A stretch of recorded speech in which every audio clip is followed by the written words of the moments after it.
He bought a secondhand car, thinking it was just an ordinary purchase. But what he found inside changed everything. Subscribe to the channel and be sure to tell us in the comments where you're watching from. Watch next to find out what happened afterward, and don't miss our upcoming stories. The morning light filtered weakly through the blinds of Daniel Carter's small rented house on the outskirts of Atlanta. It was one of those early autumn Saturdays when the air carried the scent of dry leaves and gasoline from distant roads. His coffee had already gone cold on the table, and the stack of unpaid bills beside it seemed to have grown overnight. Daniel sat silently, staring at the numbers, feeling the slow, dull ache of another day spent without progress. 3 months had passed since the repair shop where he had worked for over a decade shut down. The owner had gone bankrupt, and the men who had once spent their days elbow-deep in engine grease and laughter now scattered across town, some finding new jobs, others giving up altogether. Daniel had tried to keep himself afloat by doing small repairs in his yard, brake replacements, oil changes, welding a few old frames, but the work came irregularly, and the money was never enough. He had always taken pride in being self-reliant, never the kind of man to ask for help. But as the savings dwindled, the sense of control slipped away like sand through his fingers.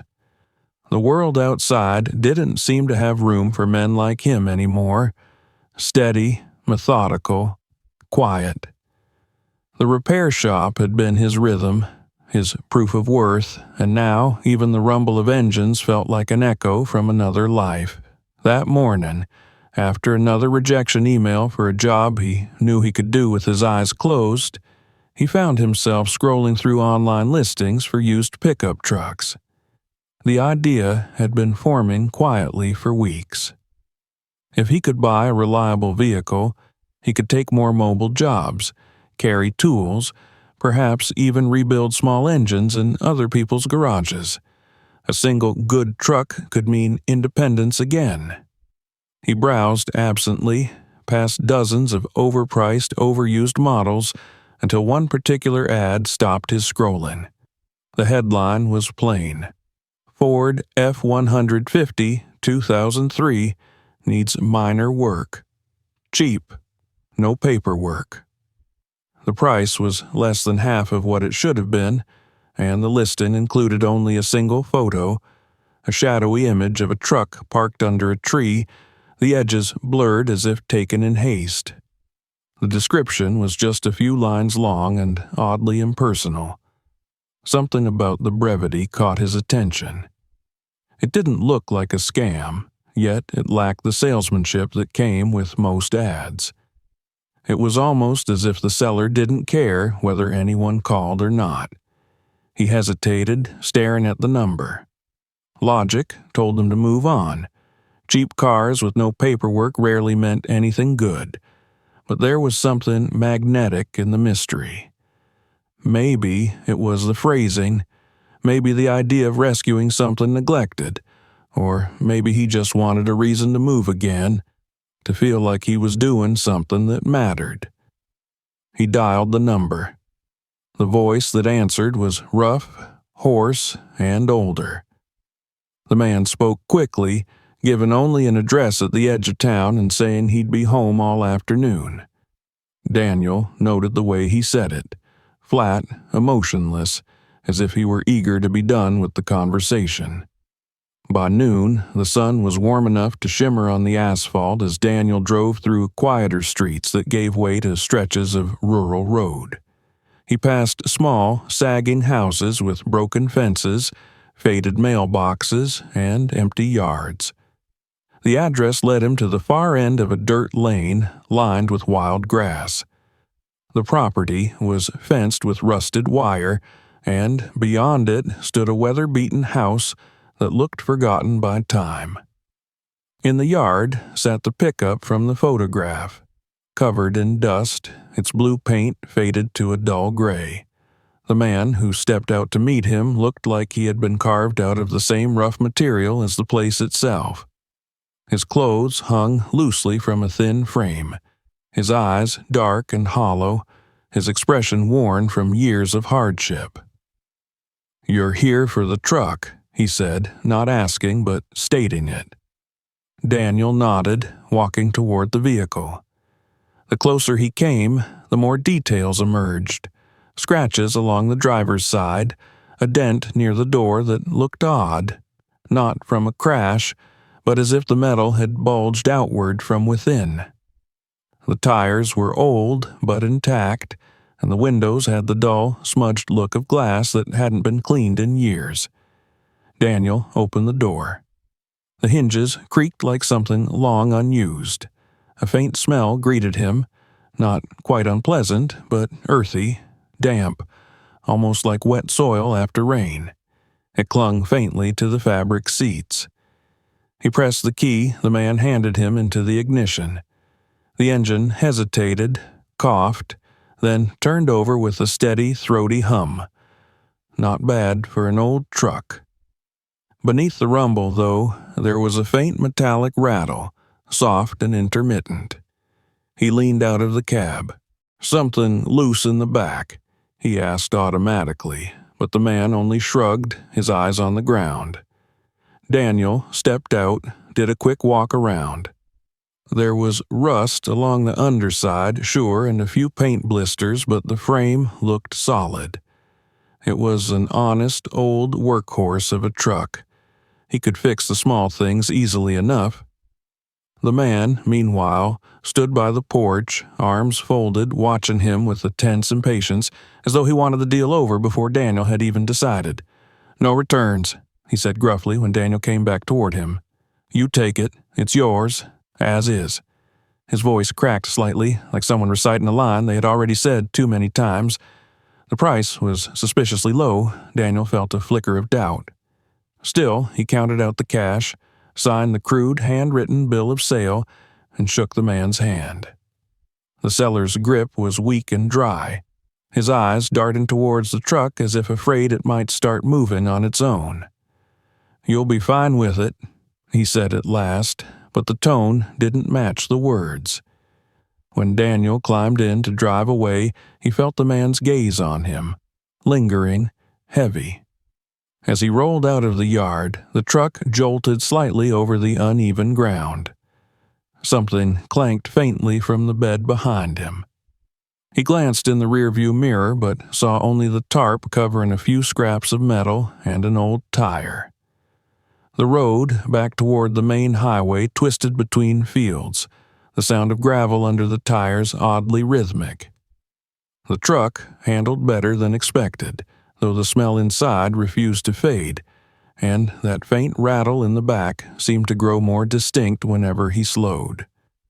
By the time he reached the city limits, the sun was lowering behind a haze of orange light. His mind wandered between satisfaction and unease. For the first time in months, he felt the thrill of ownership, of possibility, a tool for a new start.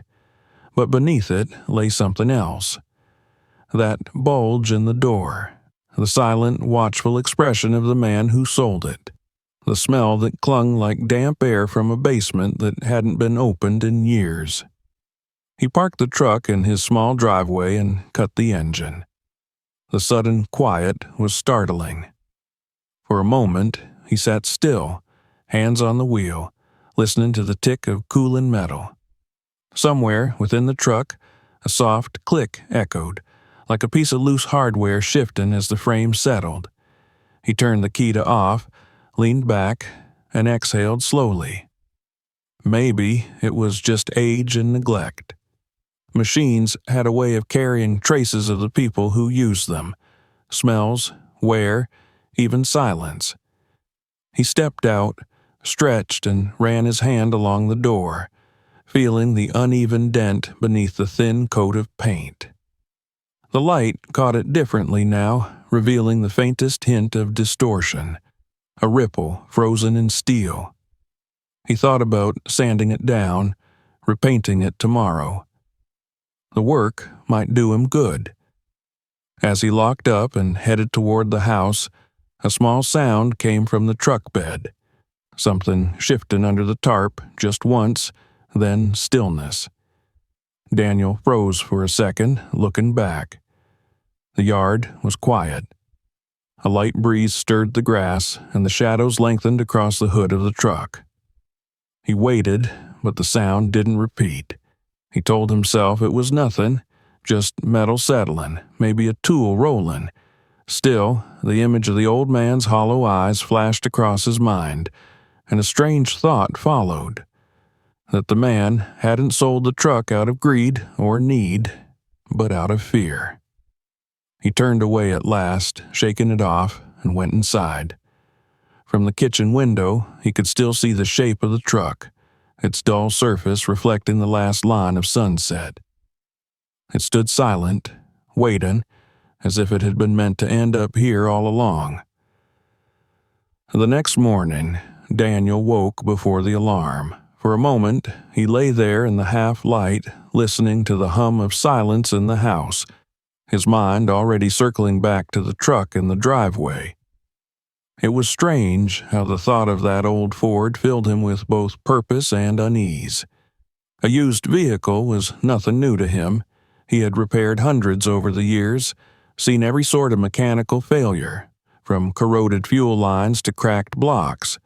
But this one lingered differently in his mind, as if the metal itself had absorbed a memory it refused to release. He pushed the thought aside, threw on a faded t-shirt and work pants, and stepped outside. The morning air was cool and smelled faintly of wet grass. Dew shimmered on the hood of the truck. It looked almost respectable now under the daylight, just another aging workhorse waiting for a second chance. Daniel circled it slowly, noting details he'd missed yesterday. The uneven spray of the paint on the door where the dent was, faint scratches around the rear handle, the way one of the taillights had been replaced with a newer, mismatched part. None of it unusual, and yet, together, the details seemed inconsistent, as if different hands had worked on it at different times, each with their own intent. He climbed in and started the engine. It turned over smoothly, but as soon as the cabin filled with air from the vents, he caught that smell again. Stronger now, distinct and unmistakable. It wasn't oil, or mildew, or exhaust. It was heavier, more organic, like damp soil mixed with rust. He turned off the fan and rolled down the window, letting the crisp air replace the scent. It faded, but didn't disappear. The smell seemed to come not from any single source, but from the truck itself, as though it had seeped into the very fabric of the seats. He backed it up toward the garage and gathered his cleaning supplies: buckets, rags, degreaser, polish, gloves. The day stretched before him, bright and silent, the kind of day meant for honest labor. He started with the exterior, washing away the layers of dust and road grime until the faded paint began to show a hint of its original color. As he worked, the smell seemed to rise again, not from outside, but from within. When he opened the driver's door and knelt to vacuum the floor mats, the odor hit him like a wave. It was sharp, almost metallic, laced with something earthy. Daniel frowned and peeled back the old rubber mat. Beneath it, the carpet was discolored, a mottled dark patch spreading from the edge of the seat toward the pedals. He rubbed it with a gloved finger, expecting dirt, but the texture was different. Stiff, almost glossy in places. The kind of residue that came from something spilled long ago and never cleaned properly. He sprayed degreaser, scrubbed, but the mark barely changed. The smell grew stronger, rising from the damp fibers. He sat back on his heels, breathing through his mouth. Maybe it was just mold from years of neglect. He could replace the carpet easily enough. Still, curiosity gnawed at him. He leaned closer, sniffing the air, and caught the unmistakable undertone of iron. It reminded him of the scent that clung to his hands after hours of grinding brake rotors, metal, and something faintly organic, like rust mingled with blood. He felt a shiver and told himself it was imagination. Moving to the back seat, he noticed the bolts holding the bench looked freshly turned. The heads of the screws were cleaner than the surrounding metal, as if someone had recently removed them. He crouched, loosening them one by one. When he lifted the cushion slightly, he saw crumbs of dry dirt and flakes of rust underneath. The smell that escaped made his stomach tighten. It was the same earthy, metallic odor, stronger now. He fetched a flashlight and shone it into the narrow space. Something glinted faintly in the shadows, like the edge of metal embedded in grime.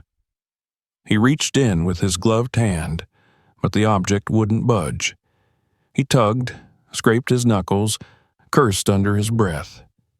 Finally, he gave up, deciding to remove the entire seat later when he had the right tools.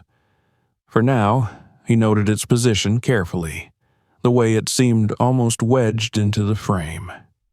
By midday, sweat darkened his shirt and the truck gleamed dully in the sunlight. From the outside it looked renewed, but the interior felt heavier than before. He wiped his face with a rag, staring at the dented door. The deformity caught the light oddly, revealing faint patterns beneath the paint. He frowned, took a scraper, and gently peeled a small section of the outer layer. The top coat flaked away easily, revealing an older, darker paint beneath, and under that, faint indentations. Letters. He leaned closer. At first, he thought it was a trick of the light, but as he traced the grooves with his fingertips, the shape of each mark became undeniable. The letters had been pressed from inside out, distorting the metal. His stomach tightened. The word was fragmented, incomplete, but clear enough. Help. The rest was obscured by corrosion and layers of paint. He stepped back slowly, heart beating faster. It could mean anything, he told himself. Some bored worker, a prank, graffiti made long before the door was replaced.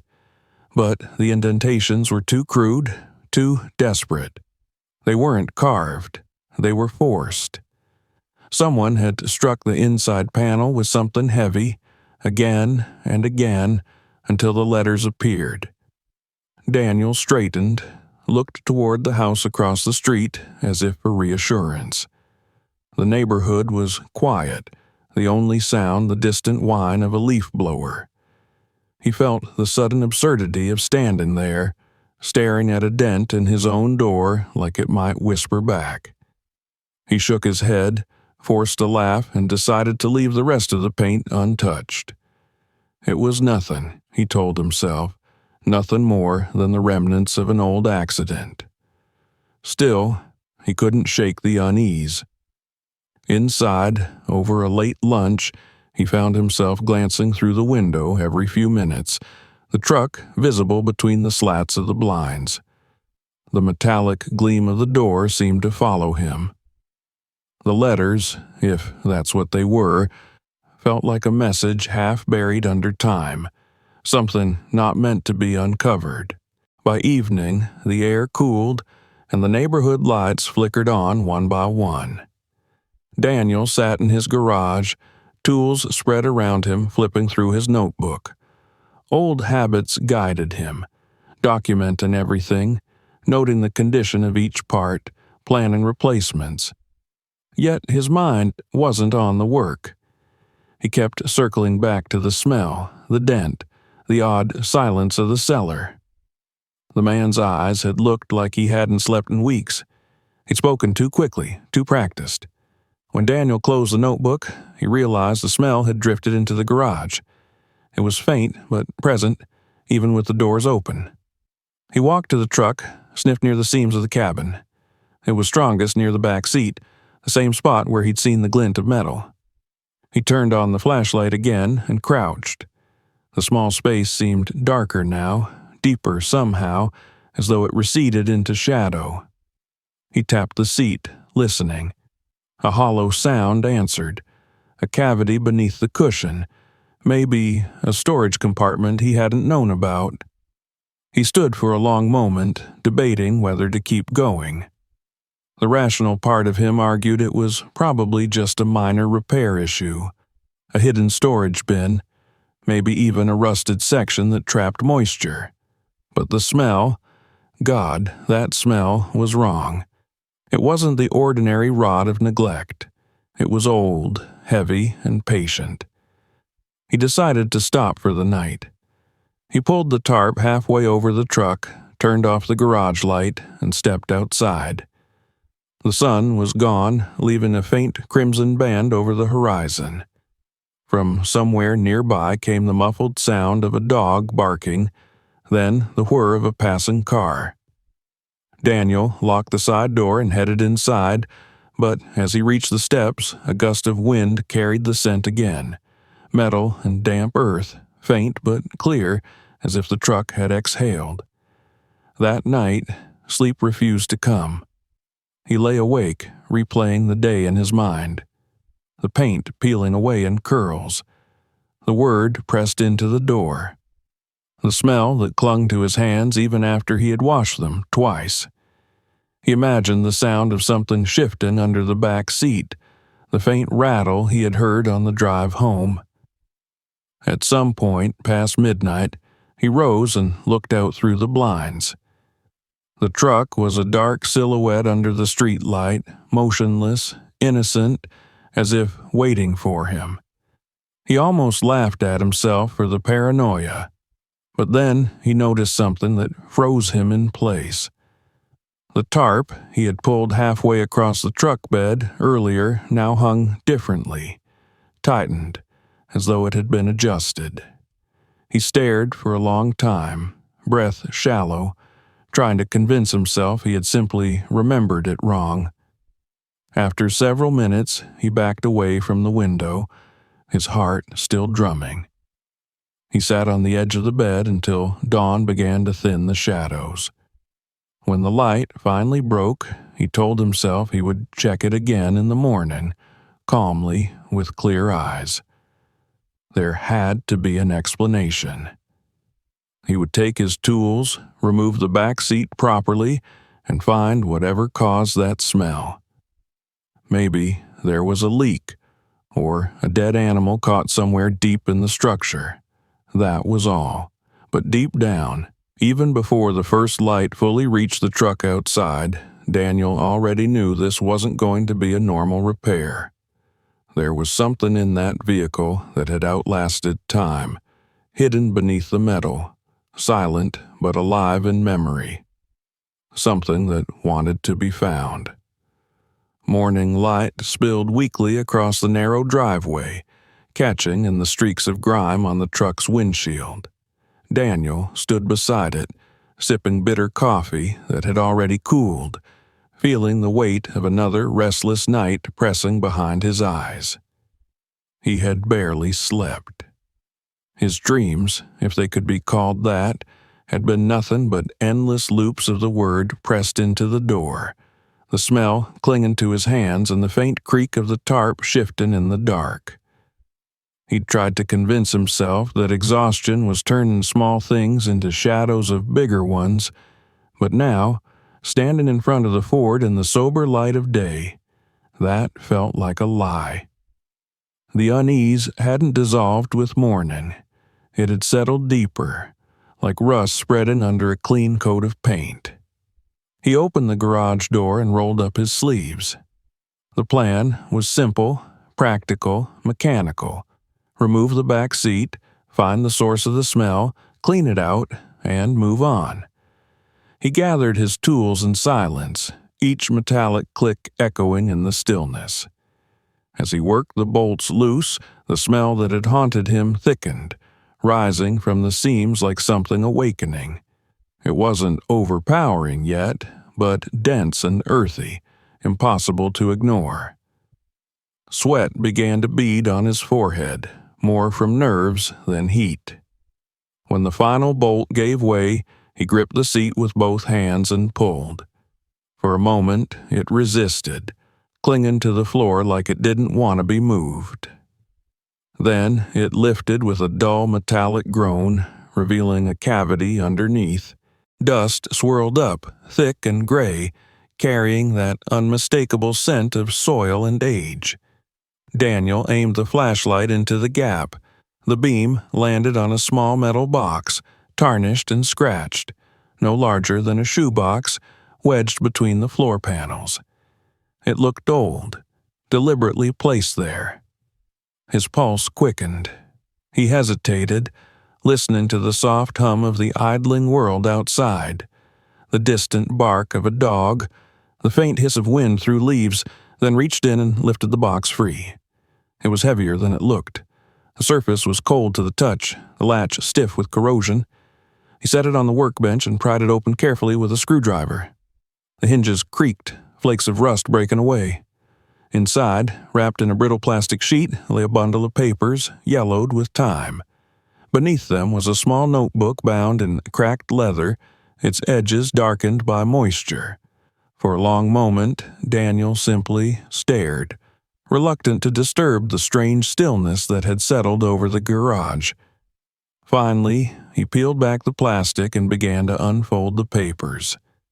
They weren't official documents, no titles or stamps, just pages of handwriting, hurried and uneven. The ink had bled in places, words blurred beyond recognition. But between the smears, he could make out fragments, route numbers, dates, names of towns, and occasional symbols, triangles, circles, arrows. It looked like a driver's notes, maybe a log of deliveries, but written with an odd, almost frantic hand. He opened the notebook next. The pages were filled with scrawled text and crude sketches. Some showed maps, others strings of symbols like something out of a code book.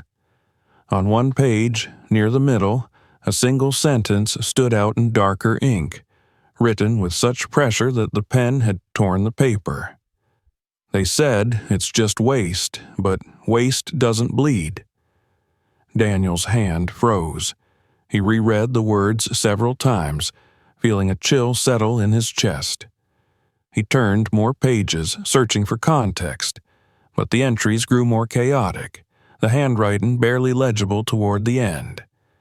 At the bottom of the box, half hidden under the papers, lay another object, a set of car keys. They were older, heavier than modern ones, the metal dulled with time. Attached to the ring was a worn plastic tag bearing a partial engraving, L. Ferg, before the rest of the name was worn away. Daniel turned it over in his palm. The keys didn't match his truck. He looked from the keys to the notebook, then back to the empty cavity under the back seat. Why would someone hide this? And if these notes belonged to the previous owner, what had happened to him? The smell, the word pressed into the metal. It all pointed to something beyond mechanical mystery. Still, his mind clung to reason. Perhaps the man had been paranoid, maybe even unwell. Truckers spent long hours on the road. Loneliness did strange things to people. Yet, even as he tried to rationalize it, the facts refused to settle into comfort. The latch on the box hadn't rusted shut from age alone. It had been sealed deliberately, and the keys, though scratched and faded, were clean compared to everything else inside, as if they had been used more recently than the other items. He wiped them with a rag, turning them under the light. His phone buzzed suddenly, making him start. The number was unfamiliar, local area code. He answered, half expecting a client. There was only static for a moment, then the faint click of a line disconnecting. He stared at the screen, a vague unease tightening in his chest. Coincidence, he told himself, and set the phone aside. He needed more information. He went inside, opened his laptop, and began to search the VIN number of his truck online. Free databases gave little, just basic details, but one paid report revealed something that made him lean closer. The vehicle had indeed been registered to a man named Lucas Ferguson in 2013. Last recorded status: salvage, disposed after incident investigation. Under comments, a single line read, "Unit involved in containment case. Do not reissue title." Daniel's mouth went dry. He read it twice, then a third time. Containment case. The phrase felt out of place, bureaucratic and ominous. He searched the name Lucas Ferguson next. It didn't take long before a headline appeared from an archived local news site dated 8 years earlier. Truck driver missing after late-night delivery. The short article described how Ferguson, an independent hauler, had vanished after transporting construction debris and scrap for a private client. His truck had later been found abandoned near a wooded area outside town. Inside, police reported unexplained biological traces. The investigation had gone nowhere. The case was closed without charges. Daniel leaned back, the chair creaking under his weight. The words blurred for a moment as he tried to process them. His gaze drifted toward the garage, where the old truck sat in the sunlight like a patient animal waiting to be fed. It couldn't be the same vehicle. There had to be hundreds of similar models, same color, same year, but the VIN matched perfectly. He retrieved the photo he'd found earlier under the seat. A printed image of the truck half hidden among trees, the front cab wedged against the base of a massive oak.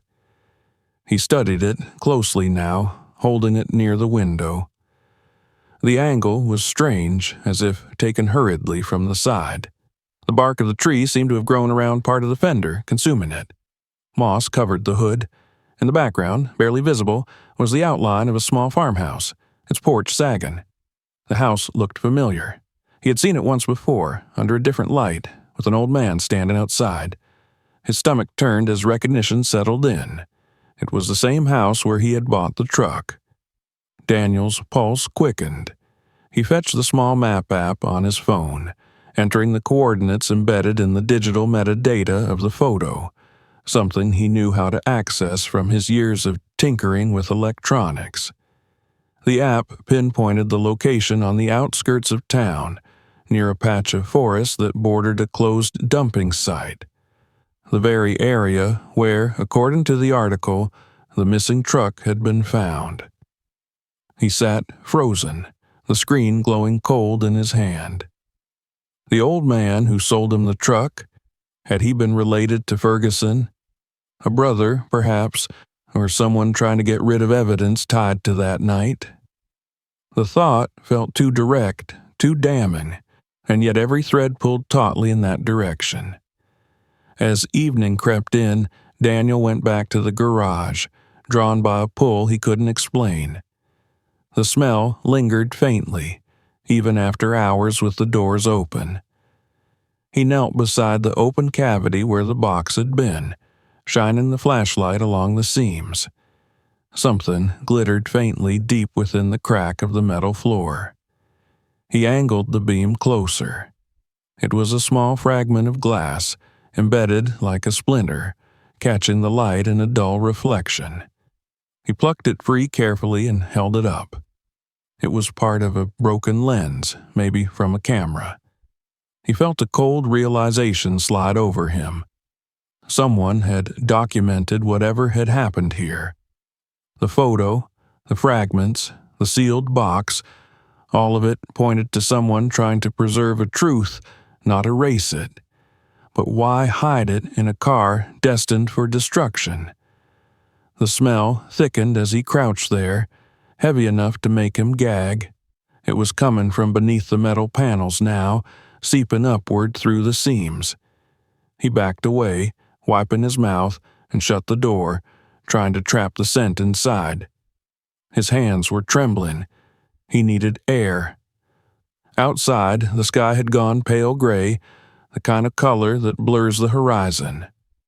Daniel sat on the porch steps, the wind brushing across his face. He replayed every word the old man had said, every look, every silence.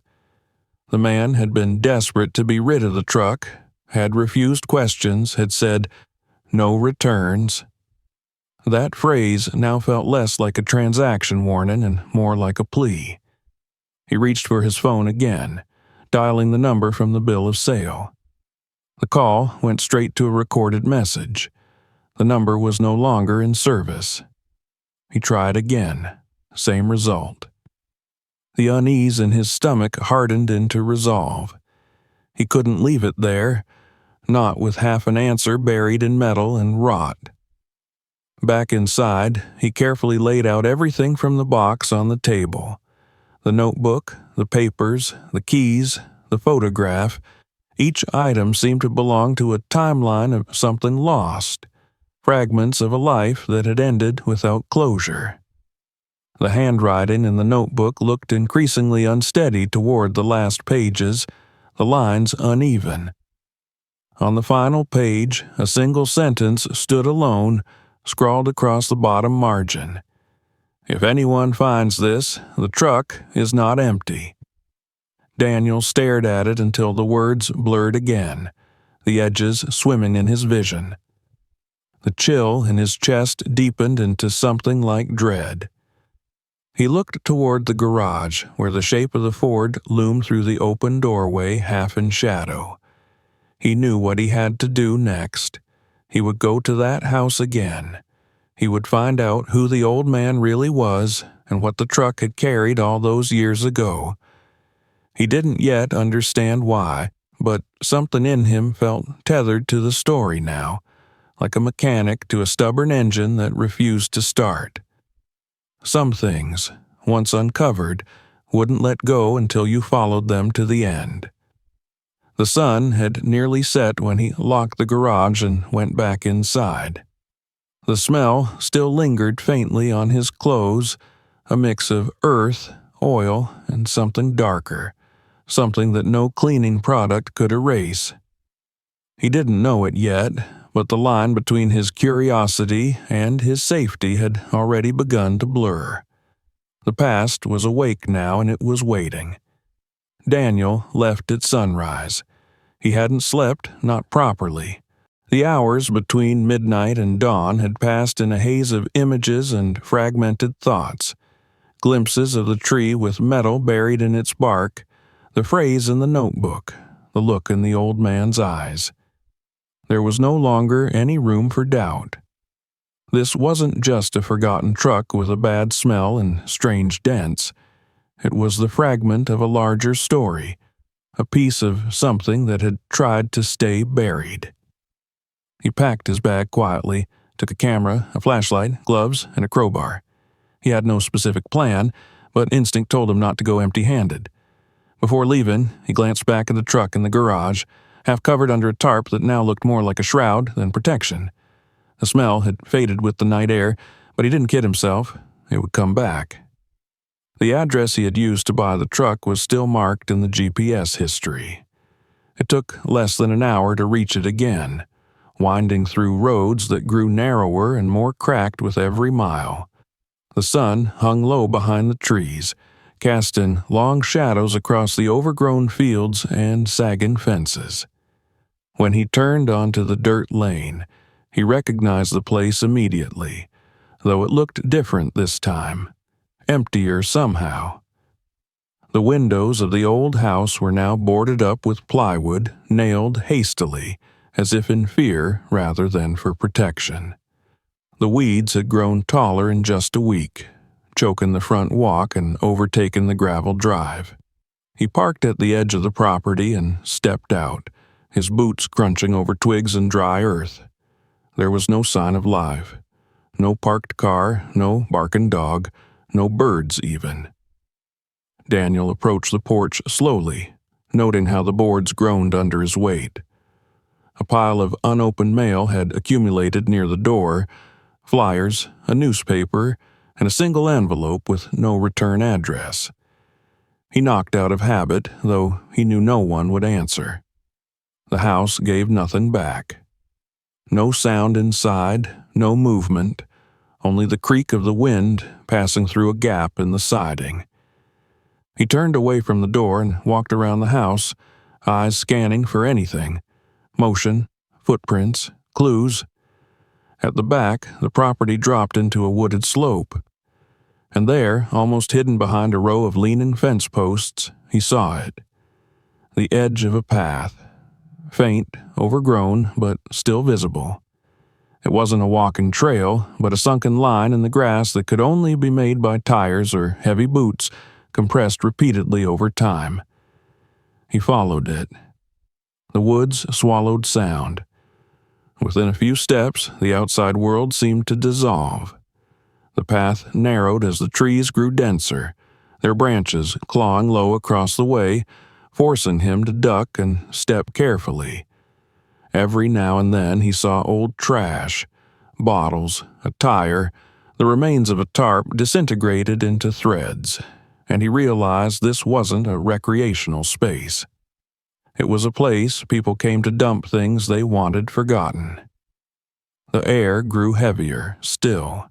The smell of rot and earth mixed with mildew. He moved carefully, each step deliberate as the trail curved toward a deeper shadow. And then he saw it. The tree. It rose from the forest floor like a monument, broad and ancient, with thick, gnarled roots crawling across the ground. Its bark was coarse and split, and wedged into its side, half consumed by time and growth, were pieces of metal. Rusted, unrecognizable at first, but unmistakably man-made. A strip of chrome, a crushed mirror, the corner of a tail light. And embedded deepest of all, the edge of a front fender, blue, scratched and bearing the faint ghost of numbers Daniel had already memorized. His knees weakened. It was the same truck, the very same one that now sat in his garage. Yet this wasn't a photo. It was here, and it hadn't been moved. For a long moment, he could only stare. The photo he had found had shown the truck here, buried in the roots, but the vehicle he had bought was whole, running, clean enough to be resold. This didn't make sense. He stepped closer, inspecting the fender. It was fused into the tree like a bone healed wrong. Nature had tried to erase it, to consume it, but the shape was still visible. The VIN panel had rusted, but when he wiped it with a cloth, he could make out just enough. It was a match. So what the hell had he bought? He walked in slow circles around the base of the tree, his breath shallow. There were signs of past disturbance, ash in the soil, charred fragments, the brittle corner of a melted dashboard knob. Someone had tried to burn the truck here, maybe even succeeded, and yet it now stood whole in his garage. He crouched and sifted through the ash with his gloved hands. A few scraps of paper disintegrated between his fingers. Then, deeper, he found something more solid. A key. It was half melted, the plastic warped and blackened, but the metal teeth were intact. It looked like a truck key. Not new, not old, contemporary with what should have belonged to Ferguson's vehicle. He turned it over. There were faint markings on the head, the faded impression of a manufacturer's logo, the kind used by Ford in early 2000s models. His breath caught. It had been here, the truck, burned, left, consumed by the forest. And yet, somehow, his truck still existed. He stood abruptly, dizziness sweeping over him. The air felt thinner. Nothing about this was right. If the truck had burned here, what was sitting in his driveway? A clone? A rebuilt copy? The logic unraveled too quickly, too violently. He needed answers. He turned and retraced his steps up the path, moving faster now, ducking through branches and swatting away the vines that reached for his arms. The sky had darkened slightly, though the sun was still above. The pressure in the air felt different. Something was shifting. Back at the edge of the property, he paused to catch his breath. The house stood as still as before, yet somehow more menacing now, its boarded windows like blind eyes watching him. He looked toward the old shed near the fence, a slanted structure he hadn't noticed on his first visit. Its door hung crooked, slightly ajar. Something about it pulled at him, a whisper of instinct that said if there were any answers left here, they were inside. He approached slowly, each step stirring dry leaves. The door creaked as he nudged it open, revealing darkness within. He clicked on his flashlight. Dust danced in the beam like ash. Inside were old tools hanging from rusted nails, stacks of rotting wood, the skeleton of a lawnmower. But near the back, against the far wall, sat another metal box. This one was larger than the one he had found in the truck and covered in layers of dust and cobwebs. He stepped around a collapsed work table and approached it carefully. The smell reached him before he touched it, strong, foul, the unmistakable stench of rot that clung to the back of the throat. He gagged, covering his mouth, but forced himself closer. He reached for the latch. It creaked as he pulled it up, the metal cold and gritty beneath his fingers. The lid opened slowly. Inside were photographs. Dozens of them, scattered and curled, their edges browned with age. He reached in and lifted the top few. They weren't snapshots, they were portraits, almost clinical in composition. Faces, people, some smiling, some not, all standing near the same blue truck. Lucas Ferguson was in several of them. Younger, bearded, often standing near the cab of the truck with a clipboard or tool in hand. But in others, ones deeper in the stack, the expressions changed. The people looked different, stiff, afraid. In one photo, a woman stood beside the truck, her face pale, eyes wide, as if caught mid-sentence. In another, a man crouched near the rear tire, his gaze off frame, brow furrowed, and then the final photo. Daniel's hands froze as he lifted it. It was darker than the others, grainy, poorly lit. The truck again.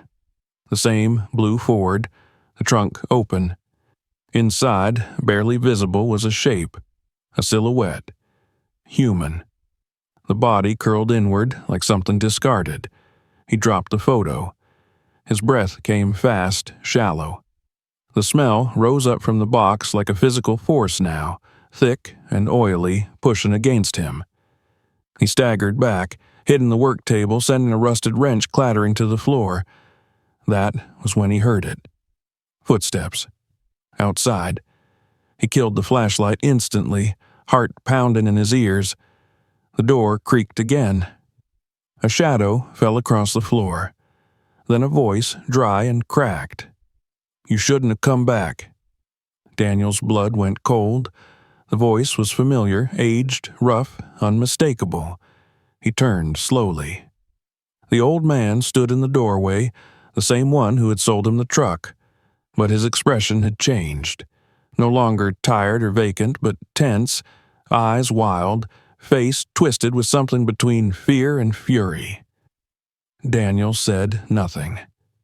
The man stepped further in, letting the door close behind him with a soft thud. "You were supposed to take it," the man said, voice rising. "That was a deal. You take it, and it leaves me alone." Daniel's throat was dry. "What is it?" he managed. "What happened to the people in those photos?" The old man's face tightened. "They tried to do what you're doing. Dig. Uncover. But you can't. You don't understand. The truck, it doesn't forget. It doesn't let go." Daniel backed away instinctively, hand brushing against the crowbar on the bench behind him.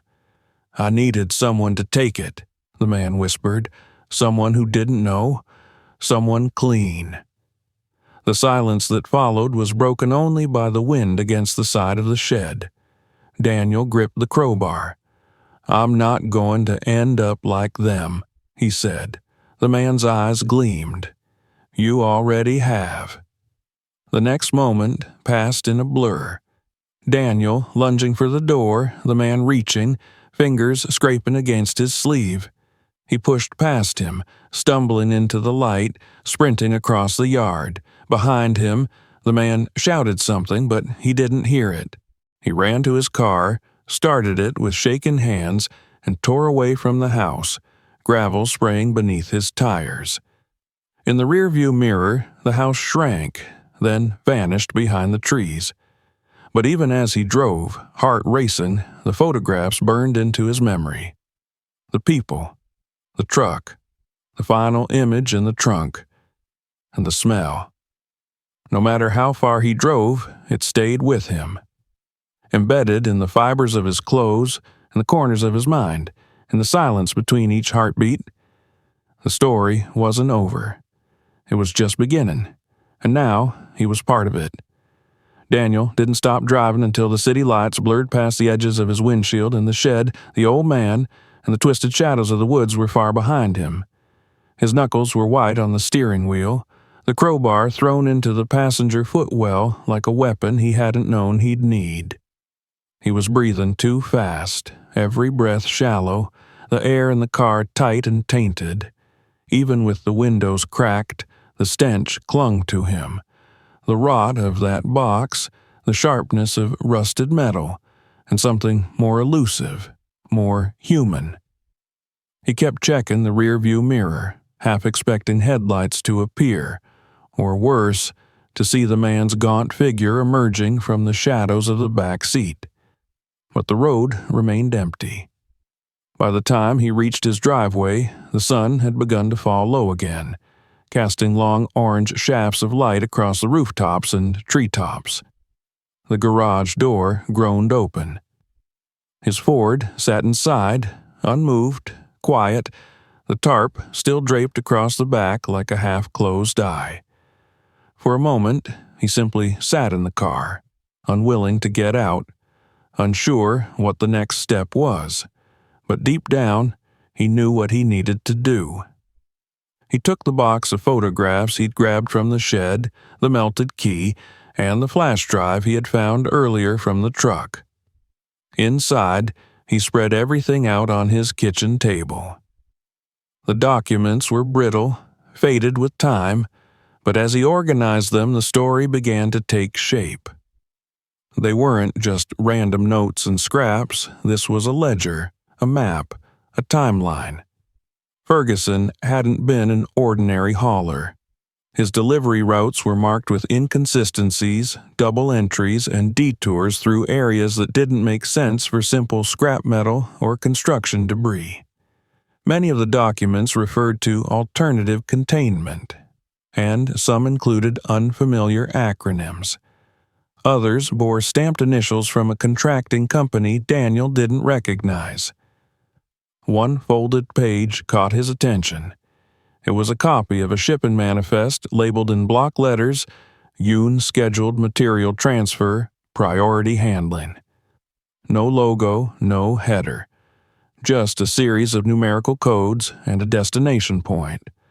An old industrial site on the edge of the county, long since closed. The manifest had been signed. Lucas Ferguson. The same name he had now seen on the truck key, in the VIN registry, and in the background of the photographs. Beneath that document, Daniel uncovered a thinner envelope marked with a smudged red stamp. Witness hold, do not release. Inside was a photocopy of what looked like a handwritten report. The name on top wasn't Ferguson, it was someone else. A man named Robert L. Hayes. In the statement, Hayes described working as a night security contractor at a decommissioned scrapyard facility.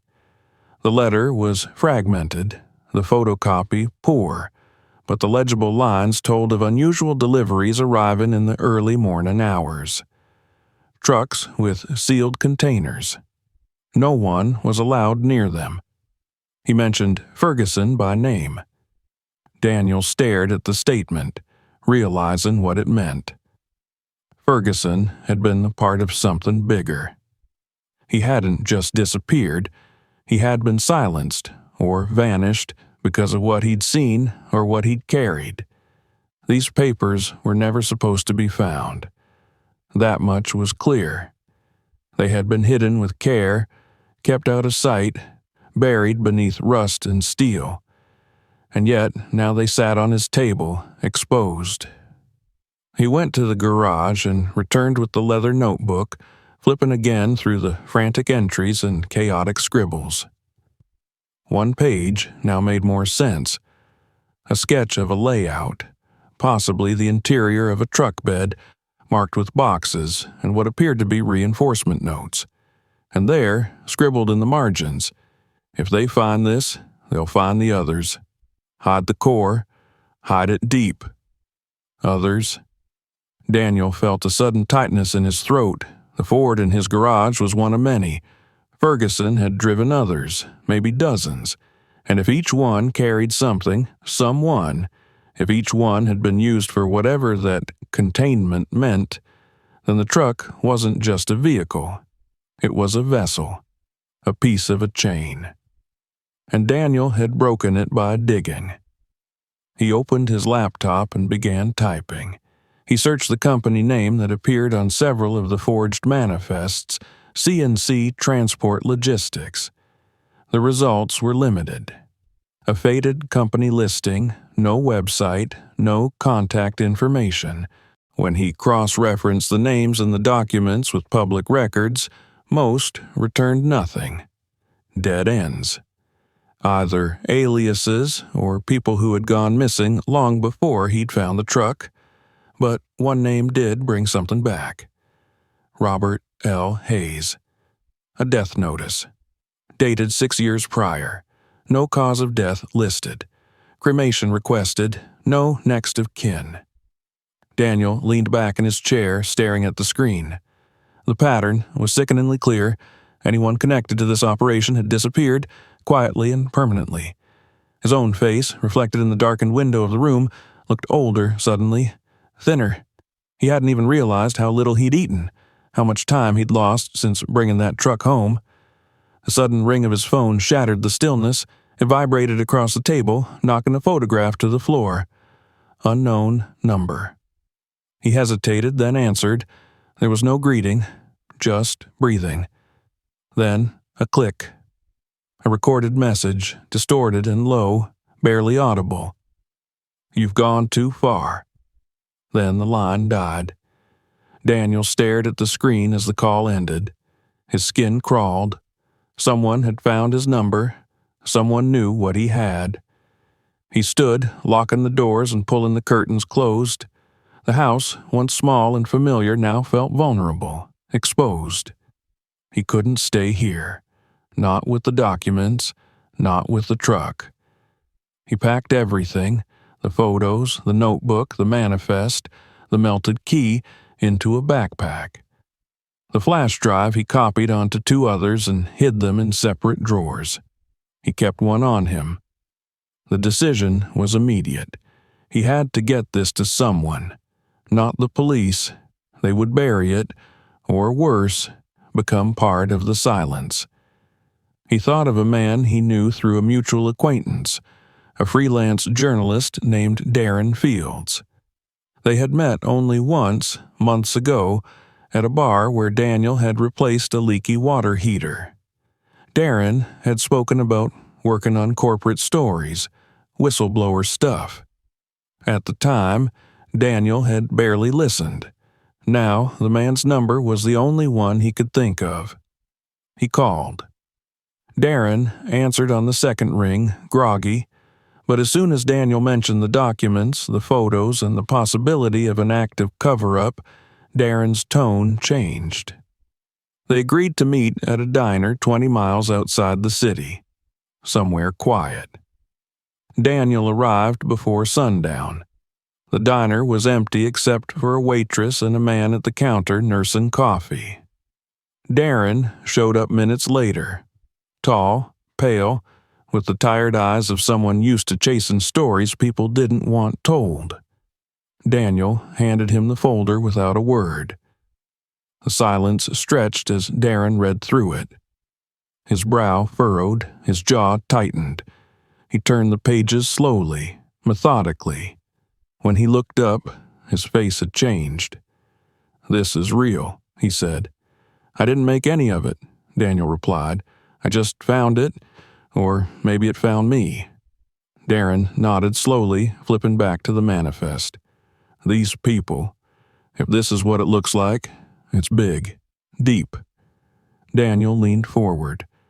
"They're watching. They called me." Darren's expression darkened. "Then we don't have much time." They made a plan. Darren would scan and encrypt the documents, store copies off-site. Daniel would lay low, avoid going back to the house or the truck unless absolutely necessary. If something happened to either of them, the files would be sent to every major media outlet in the country. They parted without a handshake. Paranoia had already infected them both. That night, Daniel stayed in a motel an hour away from home, paid in cash, left no name. He checked his phone twice an hour, watched the security feed he had recently installed on the garage remotely. Everything remained still. But the smell returned. Even there, in a room that had never known the truck, the scent found him. It clung to his jacket, his hands, his memory. Earth, metal, and the faint sweetness of rot. He dreamed of the photographs. In the dreams, the people turned slowly to face him, their mouths open as if trying to speak. But no sound came. Only the wind through the trees and the creaking of a shed door.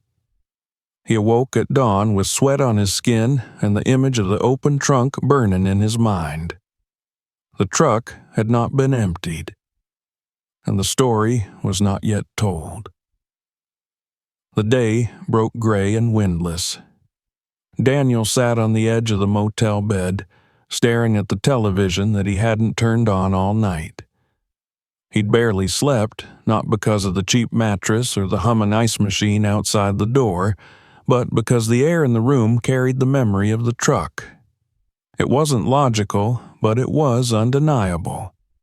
The smell was no longer just a scent. It was a presence, an echo following him from place to place, clinging to his skin and the back of his throat like smoke from a fire he couldn't see. He had scrubbed his hands raw in the motel bathroom, but the smell didn't leave. It was a phantom now, alive only in his senses, but real enough to wake him with a start every time his eyes drifted shut. He checked the footage from the garage again. The security camera, mounted in the corner of the ceiling, fed a clean static-free stream to his phone. The truck sat exactly as he'd left it, untouched, the tarp unmoved. The timestamp rolled forward uninterrupted. No shadows passed, no doors opened. Still, Daniel didn't believe the camera, not entirely. Things had already slipped beyond the realm of explanation.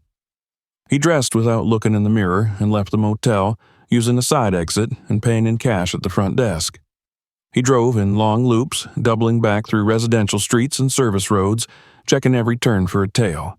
He had never done this before, never had reason to watch for surveillance, but something instinctive had settled in him now, a deep, mechanical sense of self-preservation, the same gut-level awareness that told a man when a jack was about to fail under a car.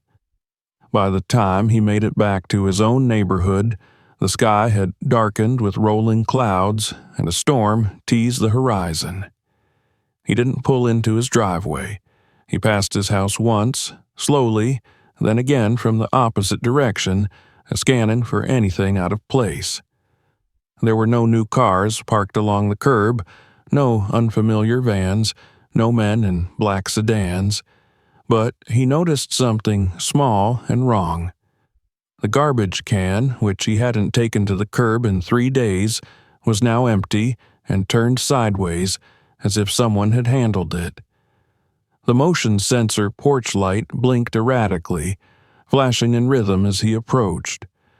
A malfunction, maybe, or maybe not. He pulled into the garage and shut the door before stepping out of the vehicle. The air inside was stale and close. He waited for a minute, listening to the faint clicks of the cooling engine, then slowly approached the truck. It hadn't moved. The tires rested in the same small oil-stained patches. The tarp was undisturbed, but as he walked around to the passenger side, he saw a footprint in the dust. Just one. Deep, wide, the tread unfamiliar. It hadn't been there before. He stood over it in silence. He didn't need more confirmation. Someone had been inside. He checked the camera feed again. No sign of entry. No glitch. But they had gotten in. That much was clear. He opened the truck door slowly, half expecting the smell to pour out like gas from a ruptured tank. But the interior was clean. Still, unnaturally so. The scent was weaker now, almost as if it had retreated, as though whatever had been left behind had sensed it was no longer alone. He reached under the seat to check the compartment where the box had once been. Empty. No disturbance, but the dust looked brushed, as though a gloved hand had passed through. He checked the dashboard next. The glove compartment had been opened and closed again. Nothing missing, because nothing had been there. But someone had checked. Someone who had reason to suspect what he knew. Someone looking for what he might not even realize he possessed. Daniel stepped away from the truck and locked the garage. Back inside, he went through his backpack, checking the documents. They were still there. But the flash drive, the one he had kept on him, was missing. He swore under his breath and immediately pulled out the duplicates, checking that they were still intact. 2 copies remained, hidden but vulnerable. He packed them into 2 separate envelopes, one addressed to Darren, the other to a post office box he had opened that morning under a false name. He couldn't take any more chances. Whatever this was, whatever web he'd stepped into, it didn't forgive mistakes. It didn't give second warnings. He returned to the garage just as the rain began to fall. Fat drops hit the metal roof in slow, steady rhythms. He stared at the truck. It looked harmless again. Just a tool, a shape of rust and paint and rubber, but he knew better now. The truck was bait, a container, and someone, some entity behind all this, had decided it was time to reel the line back in. He called Darren, voice low. The journalist picked up instantly. "They've been here," Daniel said. Darren's breath caught on the other end. "You okay?" "They didn't take anything, but they wanted me to know they could." "I've started writing," Darren said, "drafting everything, archiving daily. If they touch either of us, it goes out." Daniel felt a grim relief at that, but also a deeper sense of dread. The story wasn't safe just because it was documented. They had the resources to make things disappear. People. Files. Truth. He hung up and sat at his workbench, staring at the wall. Old tools hung in neat rows, covered in a fine layer of dust that had settled during the days he'd been gone. His life used to be simple, manageable. Fix the broken, replace the worn. Now he sat with a crowbar at his feet and a truck full of ghosts behind him. A knock came at the door, not loud but firm. He froze. No one came here without calling first. No one knocked like that. He rose silently, stepped to the front window, and peered through the edge of the curtain. A man stood on the porch. Average build, black baseball cap, jacket zipped to the throat, hands in pockets. He wasn't a neighbor. He wasn't a client. Daniel's chest tightened. The man knocked again. Daniel didn't move. After a moment, the man stepped back, looked up at the camera mounted over the garage, then turned and walked back down the driveway. He didn't hurry. He didn't look around. He just walked to a black SUV parked 2 houses down, and drove away. Daniel didn't breathe again until the taillights vanished. That night, he didn't sleep. He sat in the dark with a wrench in one hand and the crowbar in the other, listening for footsteps that never came. The storm passed, leaving the house damp and heavy with silence. And in that silence, Daniel knew something had shifted. The line had been crossed. They weren't just watching now. They were probing, testing, reminding him that whatever truth he held was borrowed time. At dawn, he packed the flash drive and drove to a library across town. He used a public computer to upload the files to a secure server Darren had given him access to. Then he made another backup and mailed it to an out-of-state contact, a friend of a friend, someone who owed him nothing and would ask no questions. By the time he returned home, exhaustion had sunk deep into his bones, but there was no room left for rest. He couldn't stop. He had to stay ahead of whatever force was closing in. That afternoon, he found the flyer in his mailbox. It looked like an advertisement at first, a generic printout for a security company, but on the back, someone had written a single word in Sharpie. Enough. No name, no number, no demand, just the word. Daniel stood in the driveway, the paper fluttering in his hand, the smell of rain still in the air. He knew what it meant. He knew what came next. They wouldn't warn him again. The following morning brought with it a peculiar calm, the kind of stillness that didn't promise peace, but rather a momentary lull before the world unraveled.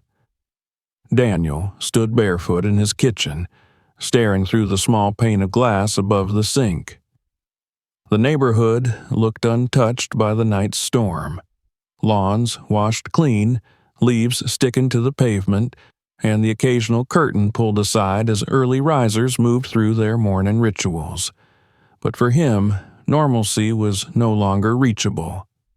Not after the knock, not after the message, and certainly not after the realization that there were eyes on him now, eyes that didn't blink.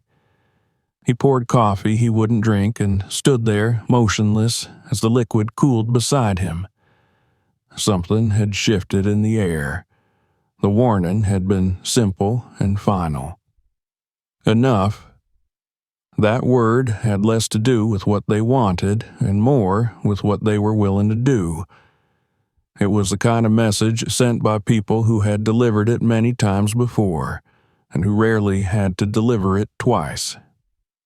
By mid-morning, Daniel had loaded the last of the documents into a small fireproof lockbox. He tucked it beneath the back seat of a different car, a borrowed vehicle from a friend whose name had never once come up in any public database Daniel had searched. He wasn't running, at least not yet. He was relocating the pieces, spreading them apart, removing the center from the story so that if they came to crush it, all they would find was hollow metal and silence. The truck sat quietly in the garage, its tires resting in perfect oil-darkened prints, unmoved from where it had last been parked. The tarp had been stripped away, folded and set aside like a blanket from a deathbed. He had made the decision hours before the sun rose. He wouldn't leave it here for them. He wouldn't give them the satisfaction of reclaiming it, of brushing it clean and selling it again to some other unsuspecting man desperate enough to take it in. He would take it somewhere no one would go. Somewhere it wouldn't come back. He drove without music, without a destination, the wheel under his hands vibrating with that same low hum he had once ignored, the one he had chalked up to age and wear. But now, each vibration felt more like breath, like the truck was still alive beneath him, holding its secrets tightly, whispering them in frequencies only the metal could hear. The smell had returned, not strong, not overwhelming, but steady. A constant reminder. He reached the old industrial outskirts by noon. The abandoned lot where the salvage yard used to be had become a wasteland of concrete and weeds. Fences sagged inward, gates rusted ajar. A collapsed billboard leaned sideways over a dead patch of earth, its advertisement long since peeled to nothing. Daniel pulled the truck into the yard, wheels crunching over gravel and broken glass, and parked near what had once been a warehouse wall. Here, he would make the final decision. Here, the story would either end or be handed off to those who might carry it further. He stepped out and walked around to the back of the truck. The key turned reluctantly in the rusted lock, and the tailgate dropped with a groan. Empty. Of course. But that didn't matter anymore. The weight had never been physical. The truck had carried something else. Evidence, yes, but also memory. A history soaked into its very frame. The photographs, the names, the whisper in the metal that had drawn Ferguson and now him. They were part of a cycle, and Daniel no longer wished to be inside it. He opened the door and sat behind the wheel once more. The air was thick and stale. He reached down and pulled the lever that released the hood, then climbed out and walked to the front. The engine compartment looked unremarkable.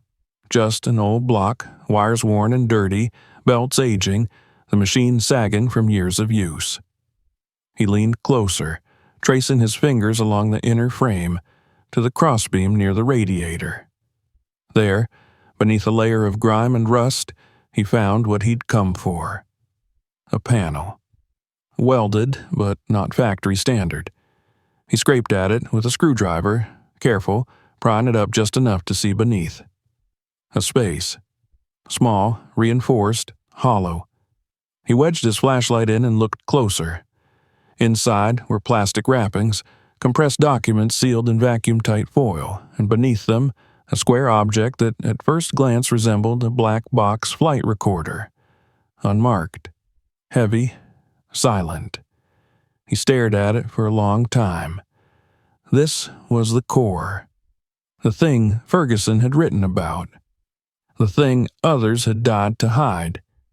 It was never about blood in the carpet or a smell that wouldn't leave. It was always this.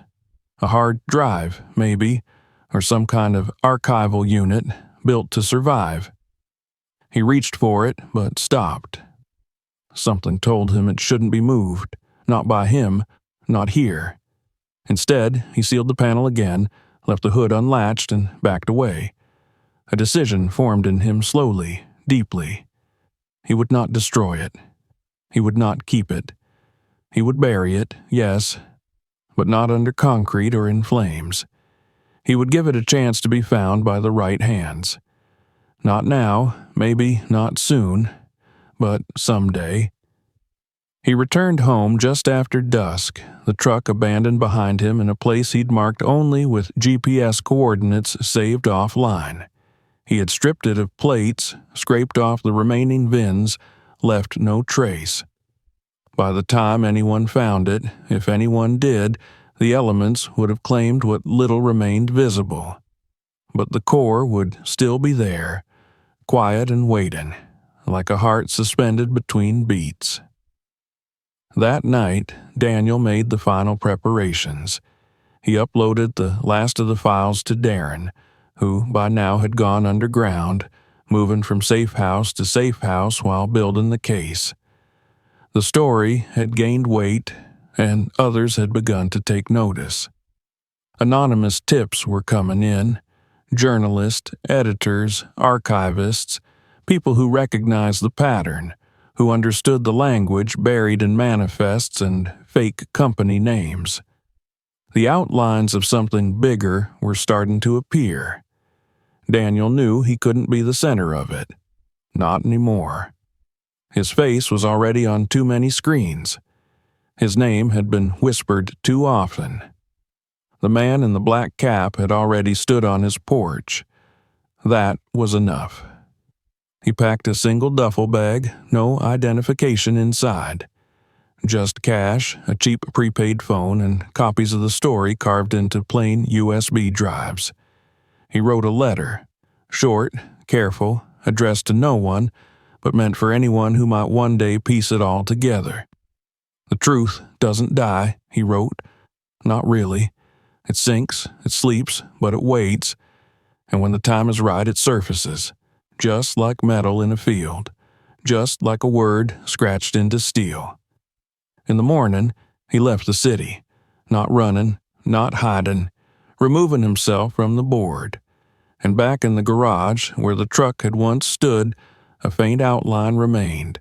4 oil-dark shapes on the floor, and against the wall, a piece of metal he had saved. A portion of the original driver's door, sanded down to bare steel. There, in shallow relief, the word still showed beneath the light, crude and distorted. "Help." A trace on metal. That was all that remained. And it was enough. If you want to uncover more shocking discoveries like this, make sure to subscribe to the channel and hit the notification bell so you never miss a story. Watch the next video to see what happens when secrets from the past come back to life. And check out our other videos for even more unbelievable finds. Don't forget to share this video with your friends and let us know in the comments where you're watching from.